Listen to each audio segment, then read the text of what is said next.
ഈ 5 4 9 രാജാക്കന്മാരെ തോൽപ്പിച്ചപ്പോൾ ഈ 9 രാജാക്കന്മാരുടെ സമ്പത്ത് ഇപ്പോൾ അബ്രഹാമിൻ്റെ കയ്യിലാണെന്നാ നാട്ടുകാരുടെ ചിന്ത. നാട്ടുകാർക്കറിയത്തില്ലോ, ഇല്ലല്ലോ ഇവനിതെല്ലാം സോദം രാജാവിന് കൊടുത്തേച്ചാ വന്നതെന്നുള്ളത്. അപ്പോൾ അതുകൊണ്ട് വളരെ സമ്പന്നനായതുകൊണ്ട് ഈ ശത്രുക്കളായ 5 രാജാക്കന്മാർ മാത്രമല്ല, പണക്കൊതിയന്മാരായ ബാക്കി എല്ലാ രാജാക്കന്മാരും ഇപ്പോൾ ആരെ ആക്രമിക്കാൻ വരും? അബ്രഹാമിനെ ആക്രമിക്കാനായിട്ട് വരും. അപ്പോൾ ഇതൊക്കെ ചിന്തിച്ചിരിക്കുന്ന സമയത്താണ് കർത്താവ് അവൻ്റെ അടുത്ത് വന്ന് പറയുന്നത്, മോനെ നീ എന്നെ ഇത്ര വിഷമിച്ചിരിക്കുന്നത്, നീ പൈസ എല്ലാം സോദോം രാജാവിന് കൊടുത്തതിനകത്ത് നിനക്ക് സങ്കടമെല്ലാം ഉണ്ടായിട്ടുണ്ടോ?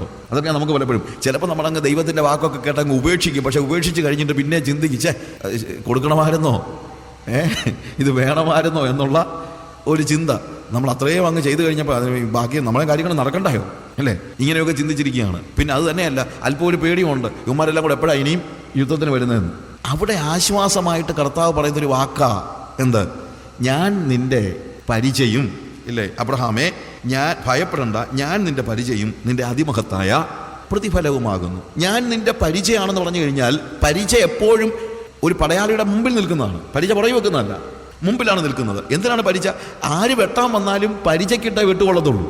ദൈവം അവനോട് പറയുന്ന വാക്കിതാണ്, അബ്രഹാമേ ഞാൻ നിന്റെ മുമ്പിൽ നിൽക്കുന്ന പരിചയമാണ്, നിന്നെ ഒരു മനുഷ്യനെ തൊടത്തില്ല, നീ പേടിക്കൊന്നും വേണ്ട, എന്നെ വെട്ടി താഴെ ഇട്ടിട്ട് നിന്നെ തൊടാൻ ഞാൻ സമ്മതിക്കത്തുള്ളൂ. കാര്യം പരിചയമാണെന്നെ മുന്നിൽ നിൽക്കുന്നത്. ഒരു ദൈവ പൈതലിൻ്റെ ഉറപ്പതാണ് എന്ത്? ഒരു ശത്രുവിനും അവനെ സ്പർശിക്കാൻ കഴിയാത്ത രീതിയിൽ ദൈവം എന്ത് ചെയ്യാണ്? അവൻ്റെ മുന്നിൽ പരിചയമായി നിൽക്കുകയാണ്. പിന്നെ ഞാൻ നിന്റെ പ്രതിഫലമാണ്, നിന്റെ ഓഹരി ഞാനാണ്. നീ എന്തിനാണ് സ്വത്തിൻ്റെ പുറകെ പോകുന്നത്? നീ എന്തിനാണ് സമ്പത്തിൻ്റെ പുറകെ പോകുന്നത്? നീ എന്തിനാണ് പൈസയുടെ പുറകെ പോകുന്നത്? നീ എന്തിനാണ് പദവികളുടെ പുറകെ പോകുന്നത്? നിനക്കെന്തിനാണ്? എന്നേക്കാൾ കൂടുതൽ നിനക്ക് എന്താ ആവശ്യമുള്ളത്? അതുകൊണ്ട് ഞാൻ നിന്റെ പ്രതിഫലമാണ്. അതുകൊണ്ടാണ് ഞാൻ ഇവിടെ പറഞ്ഞത്, എബ്രായ ലേഖനകാരൻ പറയുമ്പോൾ പറയുകയാണ് എന്ത്? തന്നെ അന്വേഷിക്കുന്നവർക്ക്, ഡിലിജൻ്റ്ലി സീക്ക് ഹിം, അവനെ കൃത്യമായി അന്വേഷിക്കുന്നവർക്ക്, അവൻ്റെ പുറകെ നടക്കുന്നവർക്ക് അവൻ പ്രതിഫലം കൊടുക്കുന്നു എന്ന് നിങ്ങൾ വിശ്വസിക്കേണ്ടതാകുന്നു. എന്ത് പ്രതിഫലം?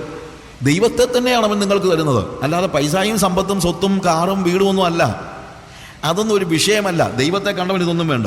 ദൈവത്തെ കാണാത്തവനാണ് ഈ കാര്യങ്ങൾക്കെല്ലാം പുറകെ പോകുന്നത്. നമ്മൾ താഴോട്ട് വരുമ്പോഴത്തേക്ക് നമുക്കത് മനസ്സിലാക്കാൻ പറ്റും. അപ്പോൾ പ്രതിഫലം കൊടുക്കുന്ന ദൈവം നമുക്ക് നൽകുന്ന പ്രതിഫലം പ്രവാചകന്മാരോ ക്രൂസൈഡുകാരോ പറയുന്ന പ്രതിഫലമാകണം നിർബന്ധമില്ല.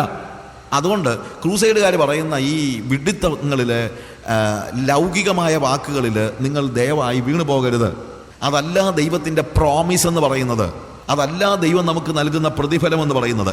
പ്രതിഫലത്തെക്കുറിച്ച് എബ്രായ ലേഖനം 11-ാം അധ്യായത്തിൽ വേറൊരു ഭാഗം കൂടെ ഉണ്ട്.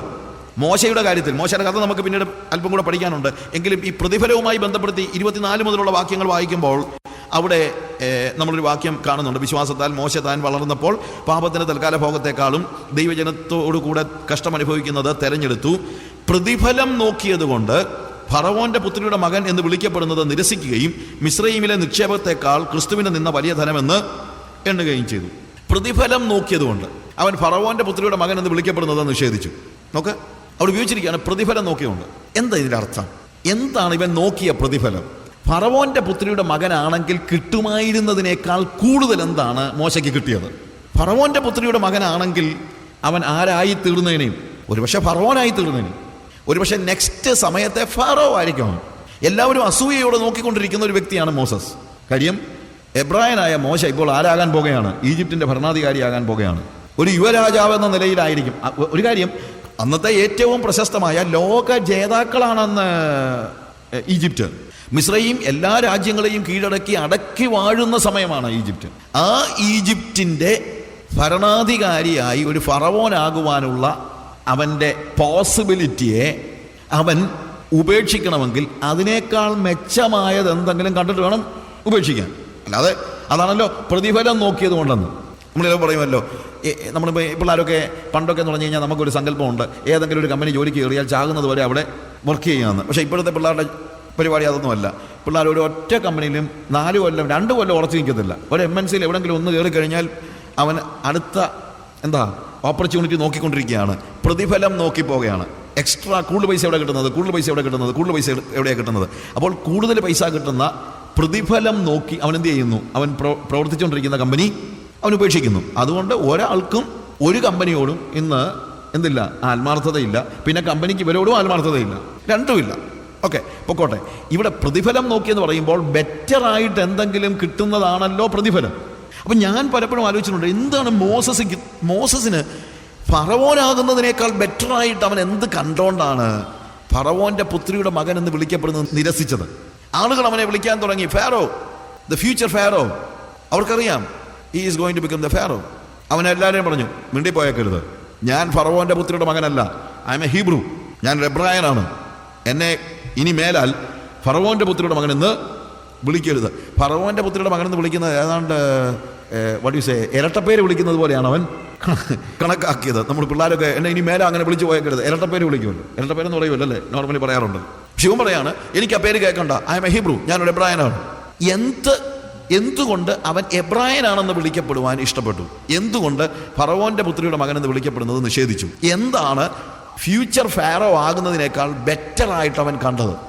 ഞാൻ ഈജിപ്തിൽ താമസിച്ചിട്ടുണ്ട്, കുറേ നാൾ താമസിച്ചിട്ടുണ്ട്. കൈറോയിലും മറ്റുള്ള സിറ്റികളിലും എല്ലാം ഞാൻ ദൈവം എന്നോട് ഒരു പ്രാവശ്യം ഈജിപ്തിൽ പോകാൻ പറഞ്ഞു. ഞാൻ ജസ്റ്റ് ഇവിടുന്ന് കയറി, ഞാൻ പറഞ്ഞില്ലേ, നേരെ പോയി ഈജിപ്തിൽ പോയി ഇറങ്ങി. I was living there for some time. കർത്താവ് പറഞ്ഞ അനുസരിച്ച് പോയതാണ്. അപ്പോൾ ഞാൻ താമസിക്കുന്നതിനടുത്ത്, ഞാൻ കൈറോയിൽ താമസിക്കുന്നതിനടുത്ത്, ഞാൻ മറ്റ് സ്റ്റേറ്റുകളിലല്ല, ഞാൻ കൈറോയിൽ ഞാൻ താമസിച്ചുകൊണ്ടിരുന്ന സ്ഥലത്തിനടുത്താണ് നൈൽ നദിയുടെ തീരത്താണ് ഞാൻ താമസിച്ചുകൊണ്ടിരുന്നത്. അവിടുന്ന് കുറച്ച് ദൂരമേ ഉള്ളൂ ഈ പിരമിഡ്സ്, കുറച്ച് ദൂരമേ ഉള്ളൂ മമ്മി നിങ്ങൾക്കറിയാമല്ലോ, എന്നാ ഈ ഫറവന്മാരുടെ ശവശരീരം ഉണക്കി വെച്ചിരിക്കുന്നതായ മ്യൂസിയമുണ്ട്. ഞാൻ ചുമ്മാ ഇങ്ങനെ ഒരു ദിവസം നടന്നിട്ട് ഐ വാസ് ജസ്റ്റ്, ഞാൻ സ്ഥലം കാണാൻ പോയതല്ല, ശരിക്കും പറഞ്ഞാൽ സ്ഥലം കാണാൻ പോയതല്ല. എനിക്ക് അവിടുന്ന് ജോർദനിലേക്കും അങ്ങോട്ടും ഇങ്ങോട്ടും എല്ലാം പോകാൻ വളരെ ക്ലോസ് ആയിട്ടുള്ള സ്ഥലങ്ങളാണ്, വളരെ ക്ലോസ് ആയിട്ട് എനിക്ക് പോകാൻ ഒരു ബുദ്ധിമുട്ടില്ലായിരുന്നു. പക്ഷേ ദൈവം എന്നോട് കാര്യം, ഞാൻ ദൈവത്തോട് ഒരിക്കൽ അനുവാദം ചോദിച്ചു, ഞാൻ ജസ്റ്റ് ഒന്ന് പൊക്കോട്ടെ. ഞാൻ കർത്താവ് ചോദിച്ചു, നീ ഇവിടെ വന്നത് എന്തിനാ, സ്ഥലം കാണാനാണോ വന്നത്? ഞാൻ പറഞ്ഞു അല്ല. എന്നാൽ പിന്നെ പോകണ്ടെന്ന് പറഞ്ഞു. അതുകൊണ്ട് ഞാൻ പിന്നെ കർത്താവ് പറഞ്ഞതനുസരിച്ച് വേറെ എങ്ങോട്ടും പോകാൻ എനിക്ക് മനസ്സ് വന്നില്ല. I was staying in Egypt. പക്ഷേ ഇത് വളരെ ക്ലോസ് ആയിരുന്നതുകൊണ്ട് ഞാൻ ഈ മമ്മീസിൻ്റെ മ്യൂസിയം കാണാനായിട്ട് പോയി. ആ മമ്മീസിൻ്റെ മ്യൂസിയത്തിൽ ഞാൻ I spend a lot of time because I had time. ഞാൻ അവിടെ പഴയ ഫറോവന്മാരുടെ മമ്മികളൊക്കെ ഇങ്ങനെ കണ്ടു. മോസസിന്റെ കാലയളവിൽ ഉണ്ടായിരുന്ന ഫാറോ എന്ന് പറയുന്നത് റാംസസ് എന്ന് പറയുന്ന ഒരു ഫറോ ആണ്. ആ കാലയളവിലെ ഫറോവന്റെ പേര് റാംസസ് എന്ന് പറയുന്ന ഒരു ഫറോവനാണ്. അവിടുത്തെ മമ്മികൾ അല്ലെങ്കിൽ അവിടുത്തെ എന്താണ് ഈ ശവശരീരങ്ങളെല്ലാം ഞാനിങ്ങനെ ഓരോന്ന് നോക്കി പോയി. എനിക്കങ്ങ് ഭയങ്കര സങ്കടം തോന്നിപ്പോയി. കാരണം നമ്മുടെ മമ്മി ഉണക്കി വെച്ചിരിക്കുന്നു പറഞ്ഞു കഴിഞ്ഞാൽ നിങ്ങൾ ഉദ്ദേശിക്കുന്ന പോലെ അങ്ങനെ സൗന്ദര്യവതികൾ അല്ലെങ്കിൽ സൗന്ദര്യം വഴിഞ്ഞൊഴുകുന്ന ഫറോവന്മാരോ സൗന്ദര്യവതികളായ അവരുടെ ഭാര്യമാരോ അങ്ങനൊന്നും അല്ല. കണ്ടു കഴിഞ്ഞാൽ നമുക്ക് അറപ്പ് തോന്നും. അത് വിവരിച്ചാൽ ഒരു പക്ഷേ നിങ്ങൾക്ക് ഉച്ചയ്ക്ക് ഉണ്ണാൻ പോലും തോന്നത്തില്ല. അത്രയ്ക്ക് എന്താണ് ഉണങ്ങി കറുത്ത് പല്ലും തെളിഞ്ഞ് തലമുടി യു കനോട്ട് ജസ്റ്റ്, എനിക്ക് ഒരിക്കലും നമുക്ക് സൗന്ദര്യം കാണാൻ പറ്റത്തില്ല. ആകെ അതിനകത്തുള്ള ഒരു ഇൻട്രസ്റ്റ് എന്ന് പറഞ്ഞു കഴിഞ്ഞാൽ 3000 വർഷം പഴക്കമുള്ളതാണല്ലോ എന്നുള്ള ഇൻട്രസ്റ്റ് അല്ലാതെ വേറെ ഒന്നുമില്ല. സോ എന്തിനാ ഇവർ ഇത്രയും കഷ്ടപ്പെട്ട് ഇത്രയും ഉണക്കി വെച്ചെന്ന് ഞാൻ ആലോചിച്ചിട്ടുണ്ട്. നമ്മളെ കാണിക്കാൻ വേണ്ടി, നമുക്ക് ഒരുമാതിരി മനംപുരട്ടൽ ഉണ്ടാക്കാനല്ലാതെ പിന്നെ എന്ത് ഗുണമാണ് ഇതിനുള്ളതെന്ന് ഞാൻ ആലോചിച്ചിട്ടുണ്ട്. ഓഫ് കോഴ്സ് അതിൻ്റെ ഹിസ്റ്റോറിക്കൽ വാല്യൂ ഒക്കെ ഞാൻ തള്ളിക്കളയുന്നില്ല. പക്ഷേ ഇതെനിക്ക് ഒരിക്കലും അങ്ങോട്ട് ദഹിക്കുന്നില്ല. എന്ന് വെച്ച് കഴിഞ്ഞാൽ ഇറ്റ്സ് സോ അഗ്ലി, അതാ ഉപയോഗിക്കേണ്ട വാക്ക്, സോ അഗ്ലി, വൃത്തികെട്ട ശവശരീരങ്ങൾ. മോസസ് ഫറവോന്റെ പുത്രിയുടെ മകൻ എന്ന് വിളിക്കപ്പെട്ടിരുന്നെങ്കിൽ ഇവനായിരുന്നേനെ ഒരു ഫാറോ. റാംസസിന് പകരം മിക്കവാറും ആരായിരുന്നേനെ ഫാറോ? മോസസ്. തുട്മോസസ് എന്ന് പറഞ്ഞ ഒരു ഫാറോയുടെ തുട്മോസസ് എന്ന് പറഞ്ഞ് ഒരു ഫാറോയുടെ ശവശരീരം അവിടെ ഇരിപ്പുണ്ട്. I have seen it. അവിടെ അതിൻ്റെ കൂട്ടത്തിൽ ഒരു പക്ഷേ നമ്മുടെ മോസസിന്റെ ശവശരീരവും വെച്ചേനെയും നമ്മളൊക്കെ പോയി കണ്ടിട്ട് മാക്സിമം ഫറവോന്റെ പുത്രിയുടെ മകൻ എന്ന് വിളിക്കപ്പെട്ടാൽ അവന് കിട്ടുന്ന മാക്സിമം പ്രതിഫലം അവസാനം ഇതുപോലെ ഒരു വൃത്തികെട്ട മമ്മിയാവുക എന്നുള്ളതാണ്. എന്നാൽ ഫറവോന്റെ പുത്രിയുടെ മകൻ എന്ന് വിളിക്കപ്പെടുന്നതിന് പകരം ഞാനൊരു എബ്രായനാണെന്ന് വിളിക്കപ്പെടുന്നത് അവൻ തെരഞ്ഞെടുത്തത് കൊണ്ട് എന്ത് സംഭവിച്ചു? നമുക്കറിയാം, മറുരൂപമലയിൽ പത്രോസും യാക്കോബും യോഹന്നാനും യേശുവും നിൽക്കുന്ന സമയത്ത് മോശയും ഏലിയാവും അവർക്ക് പ്രത്യക്ഷനായി. അവരുടെ വസ്ത്രം മിന്നുന്ന വെളുപ്പ് പോലെയുള്ളത്, സൗന്ദര്യ ശോഭയിൽ ആ തേജസ്സിൽ അവർ നിൽക്കുന്ന കാഴ്ച കാണുമ്പോൾ ഹല്ലേലൂയ, ഫറവോന്റെ പുത്രിയുടെ മകൻ എന്ന് വിളിക്കപ്പെടുന്നതിനപ്പുറത്ത് അവൻ എന്ത് പ്രതിഫലമാണ് കണ്ടത് എന്ന് നമുക്ക് മനസ്സിലാകും. ആത്മാവിന്റെ കണ്ണുകൾ ഉണ്ടായിരുന്ന മോശ മറുരൂപമലയിൽ അവന് ലഭിക്കാൻ പോകുന്ന തേജസ്കരിക്കപ്പെട്ട ശരീരത്തിൽ ദൈവപുത്രനോട് ഒരുമിച്ച് നിൽക്കുന്ന മഹനീയ സന്ദർഭത്തെ സ്വപ്നം കണ്ടപ്പോൾ അവൻ പറഞ്ഞു, എനിക്ക് ഫറവോന്റെ പുത്രിയുടെ മകനാകണ്ട, എനിക്കൊരു എബ്രായനായാൽ മതി. അതാണ് പ്രതിഫലം നോക്കിയതുകൊണ്ട് അവൻ ഫറവോന്റെ പുത്രിയുടെ മകൻ എന്ന് വിളിക്കപ്പെടുന്നത് നിഷേധിച്ചു എന്ന് പറയുന്നതിന്റെ അർത്ഥം. അതെന്തുകൊണ്ടാണ്? Because he was seeing it in faith. വിശ്വാസത്താൽ അവൻ പ്രതിഫലം നോക്കിയത് കൊണ്ട്. പ്രിയമുള്ളവരെ, this is exactly what is happening. ഇതാണ് ശരിക്കും what happens when we are entering into a spirit realm. ആത്മലോകത്തിലേക്ക്, ആത്മാവിന്റെ ലോകത്തിലേക്ക് പ്രവേശിക്കുമ്പോൾ നമുക്ക് ലഭിക്കുന്ന പ്രതിഫലം എന്താണെന്ന് നമ്മൾ തിരിച്ചറിയുന്നത് നമ്മൾ ആത്മതലത്തിൽ നമ്മുടെ നിത്യതയെ, നമ്മുടെ ഭാവിയെ നമ്മൾ കാണുമ്പോഴാണ്. നമ്മൾ ആരായിത്തീരാൻ പോകുന്നു എന്നുള്ളത് കാണുമ്പോഴാണ്. വിശ്വാസത്തിൻ്റെ അദൃശ്യ ലോകത്തേക്ക് പ്രവേശിക്കുന്നവന് മാത്രമേ ലോകത്തിൻ്റെ പ്രതിഫലം ആവശ്യമില്ല എന്ന് പറയാൻ കഴിയത്തുള്ളൂ. നിത്യതയുടെ ദർശനത്തിലാണ് അവൻ കാര്യങ്ങളെ കാണുന്നത്. അവൻ്റെ പ്രതിഫലം ദൈവദർശനമാണ്. അവൻ ദൈവത്തിൻ്റെ മുഖം കാണുന്നതിനെയാണ് ആഗ്രഹിക്കുന്നത്, വേറെ ഒന്നുമല്ല.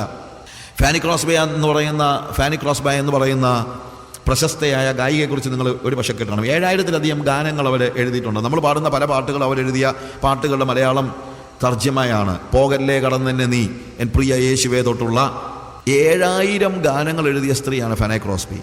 ഈ ഫാനി ക്രോസ്ബിയുടെ ഷീ വാസ് ബ്ലൈൻഡ്. ശരിക്കും പറഞ്ഞാൽ അവർ കാഴ്ചയില്ലാത്ത സ്ത്രീയായിരുന്നു. തീരെ ചെറിയ പ്രായത്തിൽ ഒരു പൊട്ട ഡോക്ടർ വന്ന് അവരുടെ കണ്ണിനെ ട്രീറ്റ് ചെയ്തതാണ്. When she was A very small girl. നമ്മുടെ പൊട്ട ഡോക്ടർ എന്ന് പറയാൻ അവളുടെ കണ്ണ് നഷ്ടപ്പെട്ടു പോയി. ഇൻഫെക്ഷൻ ഉണ്ടായി, അത് ട്രീറ്റ് ചെയ്തതാണ്, പക്ഷെ അവളുടെ കണ്ണ് നഷ്ടപ്പെട്ടു പോയി. പക്ഷേ ഈ സ്ത്രീ 7000 ഗാനങ്ങൾ, കർത്താവിനെ സ്തുതിക്കുന്ന 7000 ഗാനങ്ങൾ എഴുതി. ഒരു സദസ്സിൽ വെച്ച് ഒരു പാസ്റ്റർ ഫാനി ക്രോസ്ബേയെ പരിചയപ്പെടുത്തിയ സമയത്ത് അദ്ദേഹം ഇങ്ങനെ പറഞ്ഞു, എനിക്ക് ഫാനി ക്രോസ്ബേ കാണുമ്പോഴൊക്കെ ഭയങ്കര സങ്കടമാണ്. ഞാൻ പലപ്പോഴും കർത്താവിനെ ചോദിച്ചിട്ടുണ്ട്, കർത്താവേ നീ എന്തുകൊണ്ട് അവൾക്ക് സൗഖ്യം കൊടുക്കാത്തത്? നീ എന്തുകൊണ്ട് അവൾക്കൊരു കണ്ണ് കൊടുക്കാത്തത്? ഇത്രയും നിന്നെ സ്നേഹിക്കുന്ന ഈ സ്ത്രീ, അവളുടെ കണ്ണുകൾക്ക് നീ കാഴ്ച കൊടുത്തിരുന്നെങ്കിൽ എത്ര മനോഹരമായിരുന്നേനെ, എത്ര നന്നായിരുന്നേനെ എന്ന് ഈ പാസ്റ്റർ ഫാനി ക്രോസ്ബേ ഇൻട്രൊഡ്യൂസ് ചെയ്തപ്പോഴത്തേക്ക് പറഞ്ഞു. അതിന് മറുപടിയായിട്ട് ഫാനി ക്രോസ്ബേ എഴുന്നേറ്റ് നിന്നപ്പോൾ പറഞ്ഞ കാര്യം, പാസ്റ്റർ നിങ്ങളുടെ കൺസേണിന് ഞാൻ വളരെ നന്ദി പറയുന്നു, പക്ഷേ ഞാൻ ഒരു കാര്യം പറയാൻ ആഗ്രഹിക്കുകയാണ്. ഇന്ന് ദൈവം എൻ്റെ അടുത്ത്, കർത്താവ് എൻ്റെ അടുത്ത് വന്നിട്ട്, ഫാനൈ ഞാൻ നിനക്ക് കണ്ണുകൾക്ക് കാഴ്ച തരട്ടെ എന്ന് ചോദിച്ചാൽ ഞാൻ വേണ്ട എന്നായിരിക്കും പറയുന്നത്. നിങ്ങളൊരു പക്ഷേ ചിന്തിക്കും ഞാൻ റിബല്യസ് ആയതുകൊണ്ടാണ്. അല്ല, ഞാൻ റിബല്യസ് ആയതുകൊണ്ടല്ല. ചിലപ്പോൾ അങ്ങനെ ഉണ്ടല്ലോ, പിള്ളേരൊക്കെ ഉണ്ടല്ലോ, എനിക്ക് ഇത്രയും നാൾ കിട്ടിയില്ല ഇനിയും വേണ്ട, റിബല്യസ് അല്ല. ഞാൻ റിബല്യസ് അല്ല. പിന്നെന്താണെന്ന് ചോദിച്ചാൽ എൻ്റെ കണ്ണുകൾ കൊണ്ട് ഞാൻ കണ്ട കാഴ്ചകളൊന്നും എൻ്റെ ഓർമ്മയിലില്ല. അതിനും കാഴ്ചകൾ മനസ്സിലാക്കുന്നതിന് മുമ്പ് തന്നെ എൻ്റെ കണ്ണ് നഷ്ടപ്പെട്ടു. ഞാൻ ഭൂമിയിലെ ഒരു കാഴ്ചയും കണ്ടതായിട്ട് ഓർക്കുന്നില്ല, ഒരു നിറങ്ങളും കണ്ടതായിട്ട് ഓർക്കുന്നില്ല, ആരെയും കണ്ടതായിട്ട് ഓർക്കുന്നില്ല, ഒന്നും എൻ്റെ മനസ്സിലില്ല. ലോകം എങ്ങനെയുണ്ട്, മനുഷ്യൻ എങ്ങനെയുണ്ടെന്ന് എനിക്ക് വിഭാവന ചെയ്യാൻ കഴിയുന്നില്ല. I cannot see. എൻ്റെ മനസ്സിൽ പോലും ഐ കനോട്ട് ഈവൻ ഇമാജിൻ, ഒരാളുടെ ഫേസ് എനിക്ക് ഇമാജിൻ ചെയ്യാൻ കഴിയുന്നില്ല. അതുകൊണ്ട് എൻ്റെ മൈൻഡ് ബ്ലൈൻഡാണ്. എൻ്റെ കണ്ണ് മാത്രമല്ല, എൻ്റെ മനസ്സും ശരിക്കും പറഞ്ഞു കഴിഞ്ഞാൽ ഒന്നുമില്ലാത്തതാണ്, ശൂന്യമാണ്. എന്നാൽ സ്വർഗത്തിൽ ഞാൻ ചെല്ലുന്ന സമയത്ത് ഞാൻ ബ്ലൈൻഡ് ആയിരിക്കുകയില്ല എന്ന് എനിക്കറിയാം. എൻ്റെ കണ്ണുകൾ കാണും. എൻ്റെ കണ്ണുകൾ കൊണ്ട് അവിടെയാണ് ഞാൻ ആദ്യമായി കാഴ്ച കാണാൻ പോകുന്നത്. എൻ്റെ കണ്ണുകൾ കൊണ്ട് ഞാൻ കാണുന്ന ആദ്യത്തെ കാഴ്ച എൻ്റെ പ്രാണപ്രിയൻ്റെ മുഖമായിരിക്കണം എന്നെനിക്ക് ആഗ്രഹമുണ്ട്. അതാണ് പ്രതിഫലം എന്ന് പറയുന്നത്. കർത്താവിനെ കാണാൻ കഴിയുന്നത്, കർത്താവിൻ്റെ മുഖത്തെ ദർശിക്കാൻ കഴിയുന്നത്, അതാണ് വാസ്തവത്തിൽ പ്രതിഫലം. തന്നെ അന്വേഷിക്കുന്നവർക്ക്, തൻ്റെ പിന്നാലെ ചെല്ലുന്നവർക്ക് പ്രതിഫലം കൊടുക്കുന്ന ഒരു ദൈവമുണ്ടെന്നുള്ളത് നിങ്ങൾ അറിയണം. എങ്ങനെയാണ് ആ പ്രതിഫലം നിങ്ങൾ തിരിച്ചറിയുന്നത്? എങ്ങനെയാണ് അറിയുന്നത്? വിശ്വാസത്തിൻ്റെ ലോകത്തിലാണ്. വിശ്വാസം എന്താണ്?